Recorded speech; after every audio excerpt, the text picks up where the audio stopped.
नमस्कार, मी जान्हवी सावंत. सर्व प्रेक्षकांना जय महाराष्ट्र. आणि आता बातम्या पाहूया सविस्तररित्या. आरक्षणाच्या अधिसूचनेला विरोध वाढत आहे. सदावर्ते हे न्यायालयामध्ये जाणार आहेत, तर ओबीसी देखील आंदोलन करणार आहेत. आरक्षणाच्या अधिसूचनेला विरोध होताना दिसतो आहे. गुणरत्न सदावर्ते हे या विरोधात न्यायालयात जाणार आहेत, तर ओबीसी देखील आंदोलन करणार आहेत.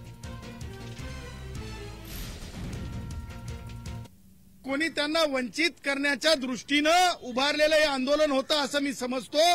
परंतु आज जर आपण जे नोटिफिकेशन पाहिलं तर ते नोटिफिकेशन नोटीस आहे आणि म्हणून एकूण सगळ्या बाबींना सोबत घेऊन माननीय उच्च न्यायालयामध्ये लवकरात लवकर म्हणजे काय काय चालू आहे मागास आयोगापासून ते अधिकारांच्या रक्षणापर्यंत या सगळ्या गोष्टींसाठी जे आहे लवकरच न्यायालयाचं दार ठोठावण्यात येईल. इतका गोंधळ घातलेला आहे की हा फक्त बदल आहे तो फक्त मराठा समाजासाठीच लागू न होता तो बदल आहे तो बदल संपूर्ण एससी एसटी ओबीसी बीजेपी भटकेविमुक्त एसबीसी या सगळ्याला लागू होईल अशा प्रकारचा बदल जो आहे तो या महाराष्ट्र सरकारनं सुचवलेला आहे. आणि त्या अशा ह्या बदलाचा जो आहे याचा आम्ही निषेध करतो. कुठल्याही ओबीसीला असेल किंवा माझ्या मते शेड्यूल कास्ट आणि दलित संघटनाला सुद्धा हा निर्णय जो आहे हा निर्णय मान्य होणार नाही.